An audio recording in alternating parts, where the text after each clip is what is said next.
자유시 참변에 대한 이야기입니다. 봉오동 창살리 전투에서 대승을 거두자 일본은 곧장 보복에 나섭니다. 자신들이 패하게 된 것은 간도 지역의 한인들이 이들 독립군들을 지원해 주었기 때문이다. 그리고 이들 간도 지역의 한인들 중에 독립군이 속해 있을지도 모른다. 또 어쩌면 이들 간도 지역의 한인들이 향후에 독립군이 될지도 모르겠죠. 그래서 간도 지역의 한인들을 학살하게 되죠. 이를 간도 참변이라고 합니다. 당시 일본군들은 간도 지역에 있는 민간인, 특히 한인 남자들을 무차별 학살했습니다. 한 마을의 한인 남자들을 교회당에 가둬놓고 불태워버리기도 했고요. 자신들이 죽인 한인 마을의 한인들을 불태워 죽이고는 철수한 지 며칠 후 다시 찾아와서 가족들이 시신을 다 땅에 묻어놓은 그 시신을 다시 꺼내어라 해서 다시 불을 질러서 재를 만들어 버리기도 했습니다.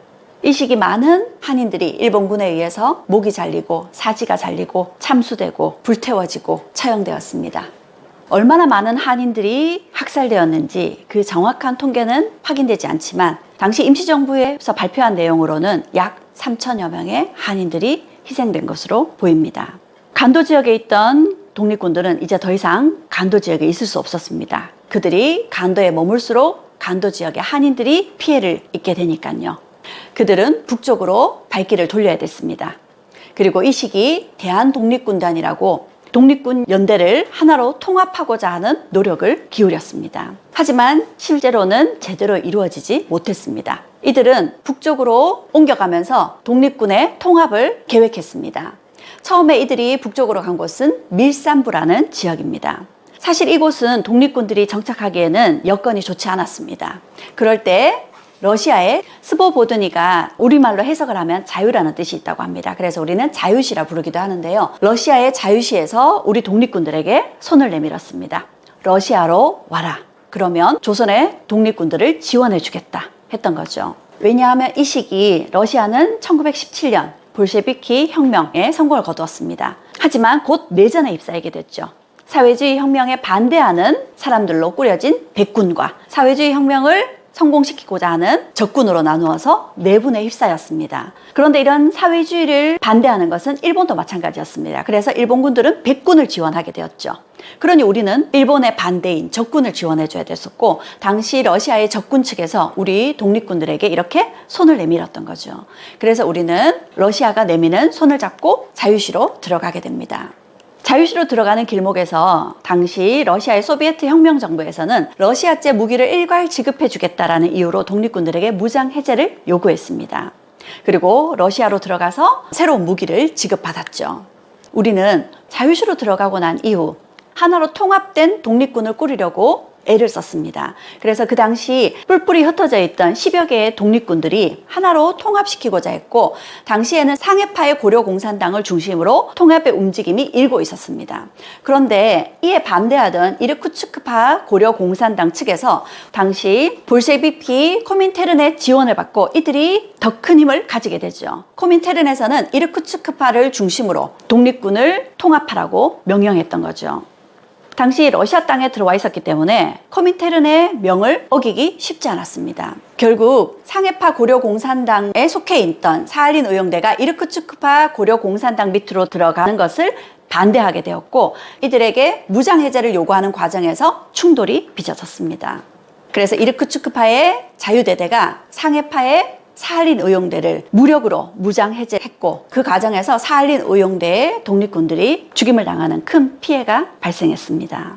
이를 우리는 자유시 참변이라고 부릅니다. 이 자유시 참변으로 독립군들의 통합은 물론이고 많은 독립군들이 다시 분열되고 희생을 겪어야 됐었죠. 이르쿠츠크파가 상해파 독립군들이 일본에 손을 잡았다 하고 모함해서 러시아 적군이 상해파를 무장해제하게 했고 그 과정에서 총격전이 발생했습니다. 그 피해로 사살된 독립군이 72명, 익사한 이들이 37명, 도주 중에 사망한 이들이 200여 명, 행방불명이 된 이들이 250여 명, 포로가 된 이들이 917명이었습니다. 이 자유시 참변은 우리 독립군들을 도와주겠다고 먼저 손을 내밀었던 러시아의 적군이 우리를 배신한 측면이 있습니다. 뿐만 아니라 우리 역시도 하나의 독립군으로 통합하고자 했던 과정에서 지도부 간의 갈등, 이념이라든지 여러 가지 이해관계 이런 걸 둘러싼 내분 때문에 일어난 참상이기도 했습니다. 그런데 또 다른 이유도 있었습니다. 러시아가 사회주의 혁명에 성공을 거뒀습니다. 하지만 이런 사회주의 혁명에 반대하던 미국과 영국, 일본이 간섭군으로 시베리아에 군대를 출병했던 거죠. 특히 일본은 이 시베리아에 무려 7만 5천의 대군을 출병해 있었습니다. 그러자 러시아에서는 이들과 마찰을 빚지 않으려고 극동공화국이라는 하나의 중립정부, 일종의 괴뢰정부를 세워뒀던 거죠. 그리고 이 극동공화국과 일본이 비밀 교섭을 하게 되었는데 일본 측에서는 극동공화국의 이 지역에 있는 조선 독립군들을 해결해 준다면 자신들이 군대를 철수하겠다. 이렇게 제안을 했던 거죠. 그 때문에 러시아의 적군 측에서 우리 독립군보다 러시아의 이익을 생각해서 독립군들의 손을 놓게 된 것이 아닌가 그렇게 보여집니다. 당시 홍범도 장군은 자유시 참변 소식을 듣고 이렇게 절망했습니다. 살벌한 러시아 땅 자유시에서 같은 핏줄을 나눈 동족들에게 어이없이 목숨을 잃었으니 이처럼 원통한 일이 또 어디 있는가. 홍범도 장군은 죽은 병사의 시신을 일일이 수습해 묻어주었습니다. 매장을 끝낸 홍범도 장군은 가까운 언덕 솔밭 속으로 들어갔습니다. 비 맞은 소처럼 크게 흐느끼는 통곡 소리가 들렸습니다. 무릎 꿇고 엎드려 땅을 치며 우는 홍범도 장군의 슬픈 울음이었습니다. 지금 홍범도 장군의 공산당 이력을 비판하는 사람들은 홍범도 장군의 군대 역시 이르쿠츠크파 고려 공산당에 속해 있는 군대이다. 그러니 홍범도 역시도 책임을 피할 수 없다. 이렇게 비판을 하고 있습니다. 하지만 자유시 참변이 있던 당시 홍범도 장군은 자유시에 없었습니다. 하지만 이렇게 통곡하는 홍범도 장군의 모습을 보면 자신의 잘못은 아니지만 이 자유시 참변을 마치 자신의 잘못인 것처럼 비통하게 받아들이는 모습을 짐작해 볼 수 있습니다. 홍범도 장군이 러시아로 들어갈 때 썼던 입국 신고서입니다. 이 입국 신고서를 보면 홍범도 장군이 러시아행을 택한 목적, 그 까닭을 분명히 이해할 수 있을 겁니다. 입국 신고서에는 직업, 의병, 28년간이라고 쓰여 있고요. 입국 목적과 희망은 고려 독립이라고 쓰여 있습니다. 그는 러시아의 지원을 받아서 독립을 이루어내기 위해서, 독립군들의 통합을 위해서 러시아로 건너갔던 거죠. 하지만 자유시 참변을 겪고 난 이후 그는 자신의 뜻대로 독립군으로서의 삶을 살기가 쉽지 않았습니다. 자유시 참변 이후 고려혁명군은 고려혁명군사법원을 열어서 홍범도 장군을 법원의 재판위원으로 임명하게 됩니다. 홍범도 장군이 자유시 참변으로 포로가 된 독립군들을 재판하게 되었던 거죠. 그가 재판위원을 수락하게 된 데는 자신이 어떻게든 이 포로들의 형을 감해주고자 했던 의도가 있지 않을까요? 그리고 그가 재판위원으로 선정되었다는 것은 그만큼 독립군에서 홍범도 장군이 차지하는 비중이 컸음을 여실히 보여주고 있습니다.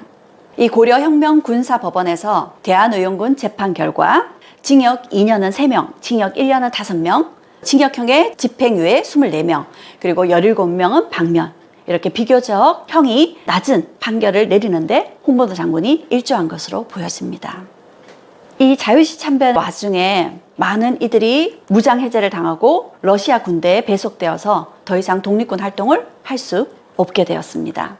그리고 홍범도 장군은 1922년 모스크바에서 열린 극동민족대회 대표회의에 참석했습니다. 많은 사회주의 계열의 독립운동가들과 함께한 모습들을 볼 수 있는데요. 그때 레닌의 초대를 받아서 레닌을 직접 만나기도 했다고 합니다. 홍범도 장군은 우리나라 사람으로서는 유일하게 레닌을 직접 독대한 인물로서 당시 레닌이 홍범도 장군에게 금화와 홍범도 장군의 이름을 새긴 권총을 선물로 주었다고 합니다. 그때 받은 그 권총이 지금 남겨져 있지 않지만 그 권총 자루는 지금까지도 그 후손의 손에 전해지고 있습니다.